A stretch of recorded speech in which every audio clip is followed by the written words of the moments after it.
Hi, Mark Whiteman here, and this is the latest Draken Games video about a Draken Games product called Anyburg and the Lands Thereabout. There's the cover of it, and there's a picture from the cover, which is actually Carcassonne in the south of France. Okay, what is Anyburg? Well, it's a resource for GMs, basically, and the aim of this resource is to help a GM convincingly design a town or a city that fits in with your particular fantasy RPG campaign world. Rather than talking about what Anyburg is, let me talk about why.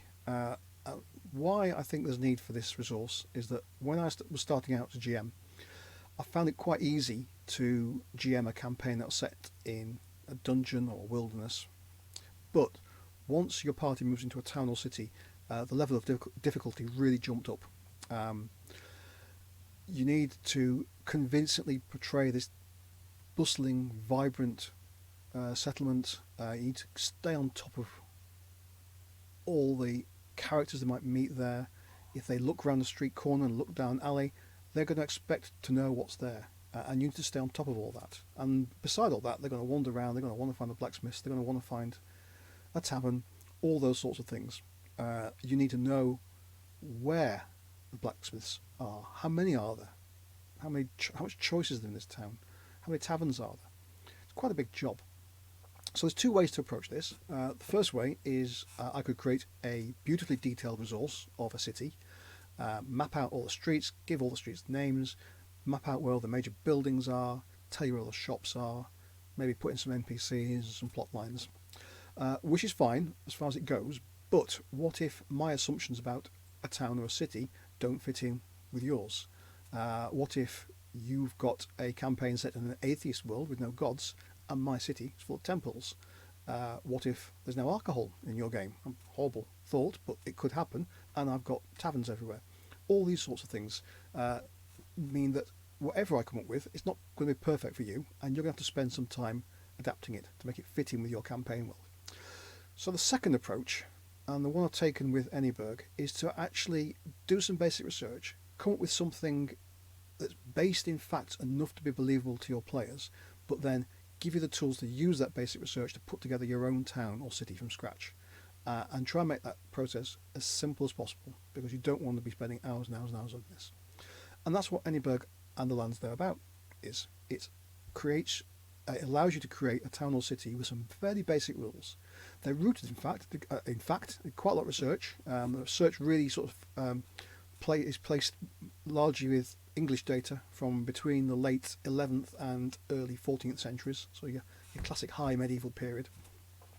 But I'm not going to get bogged down in facts, and the reason is that your fantasy RPG typically is set in that sort of medieval-ish world, but it's not an actual medieval world. You know, it's got a lot of differences. It's got magic and dragons and orcs, all these sorts of things that didn't happen in medieval England, I'm fairly certain.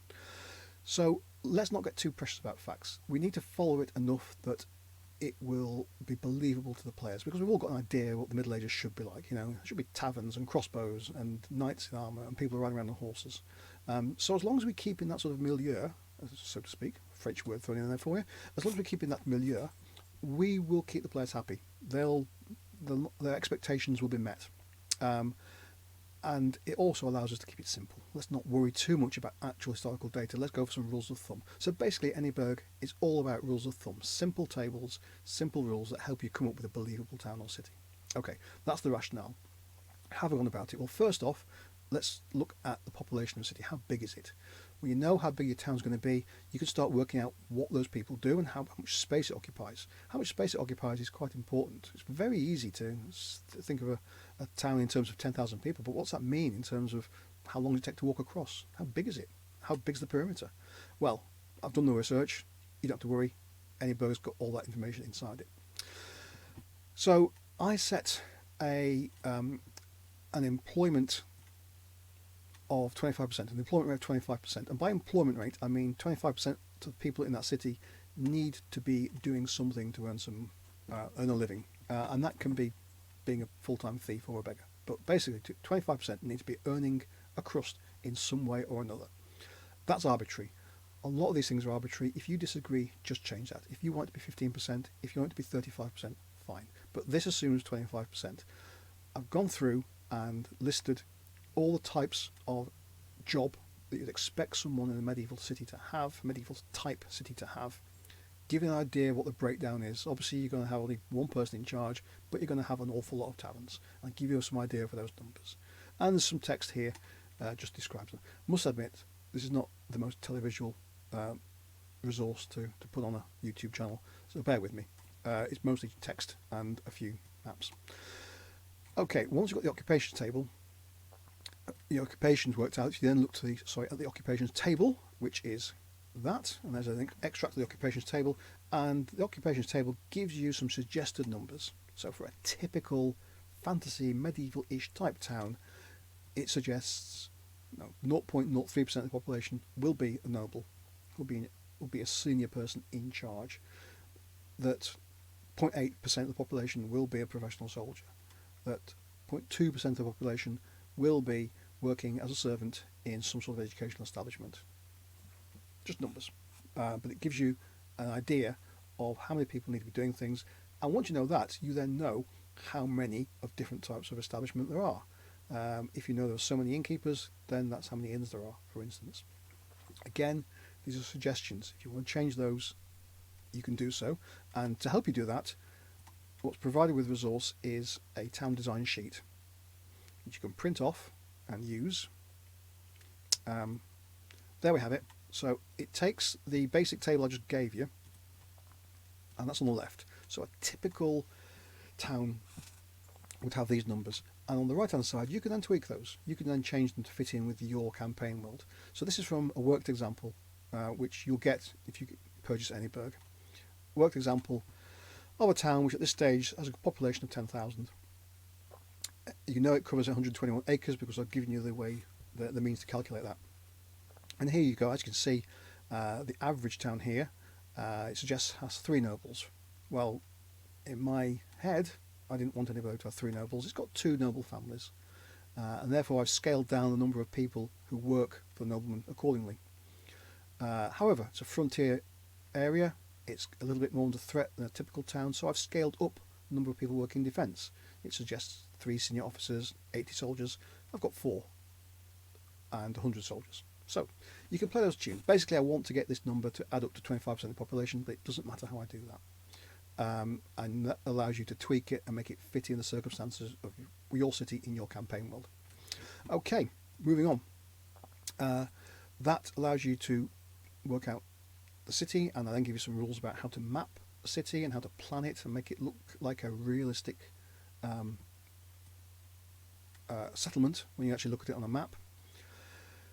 Beyond that, what about the Lands Thereabout? So that's the other part of the title, and the Lands Thereabout. I realised fairly early on that you couldn't look at a town or city completely in isolation. You had to know something about the countryside around it. How many little villages were around there? What sort of area of farmland is needed to feed this city? All those sorts of things. And I've done that research. Again, I've distilled it to a table, and I'll just zoom in on this a little bit. Call it a zone of influence. Basically, I'm saying, let's call the area around a town or a city that looks to that city, I guess, as its as a focus of the district. Let's have a look at that, and let's calculate those numbers for a range. I'll give you the formula to do this for any town size, town, city you want, but I've given you some examples here. So 1,000, 3,000, 5,000, and the type of society it's in. Is it very rural? There's only 10% of the population living in a town or city, or is it less? Is it less so? Is it less rural? It goes up to 40%. Is it a very densely populated country by medievalish standards, or is it quite sparse? Once you've got these numbers, and again the guide talks you how to come up with these numbers, you can then say, okay, well, for, let's say, quite a very rural society, only 10% of the population are living in towns or cities, and it's quite sparsely populated. It's about an average population density of 40 per square mile. These are numbers that came from my research. Then a town of 5,000 people is going to have a catchment area of around about 937 square miles, and in the villages in that catchment area, there'll be about 45,000 people living there. So there you go. If your typical village/small town is 500 people on average, say, then you know there's 90 of them in the district around your large town or city. Quite useful to know what is surrounding a town. It just puts it in context. Okay, so that's the zone of influence. What you also get with Anyburg is a worked example of a town I've actually called Anyburg, surprisingly. You can use this worked example if you want. You can use that to just drop into your campaign, but really it's there to give an example of using the sorts of numbers and the sorts of rules of thumb I've suggested in an actual design situation. So here we've got Anyburg at the start of its development, which is just called Anyham. As you can see, quite small. The grid, I suggest, is 100 yards square, because 100 yards square is very close to being 2 acres. Acres are a really good unit for towns, just a nice number. Square miles, square kilometres, hectares, you all end up having very small numbers to describe a town. Acres is great. So 100 square yards is just a little bit over 2 acres. I think it's 2.7 acres. But it gives you an idea straight away that, okay, that block there, that's 2 acres. And if my population density is 100 per acre, there's 200 people living in there. It's nice and convenient. So you've got an early town, and I'll talk you through the rationale. The Anyburg resource talks you through the rationale of where you like to have a town. In this case, next to a ford. And near the ford there's a hill, so where you stick your castle on the hill. And near the castle you're going to have the town square overlooked by the castle, so giving a level of defence and so on. There's certain fairly straightforward and logical ways to put a town together, and I'll talk you through them. That's great for a small town, but as you can see, the town grows, so it gets bigger. The town wall is made of stone rather than to replace the original palisade. You have a bridge there rather than a ford. Some larger buildings start to appear. Population density will go up, and the areas occupied will go up. And you can start putting some names to places as well. And this model continues. So there we go through the town having some bad times. It's the original occupants are overrun by one of the local clans who take over the town and don't know anything about running a town, so things get bad. Trade drops off, and the accompanying tables that go with this will show you how unemployment increases and lawlessness increases, etc., and allow you to paint a picture of a town that's struggling. And that's what these rules allow you to do. You can, if you've got a really, really prosperous, thriving town, you can make the numbers reflect that. If it's not, the numbers can reflect that as well. And we'll have a happy ending, shall we? So at the end, for the final phase of Anyburg, it's reoccupied by the more civilized nation, shall we say, and they stick another wall around it just to make sure it doesn't get attacked again.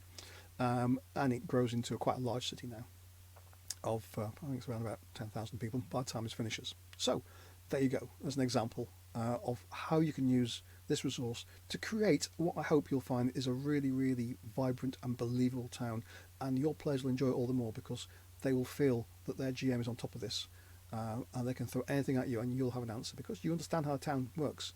You understand where the cheap places are. You understand where the best taverns are because you've designed it yourself. Okay, that's it. The links to the download versions and the hard copy versions are in the description below. Thank you very much, and see you soon, I hope. Bye.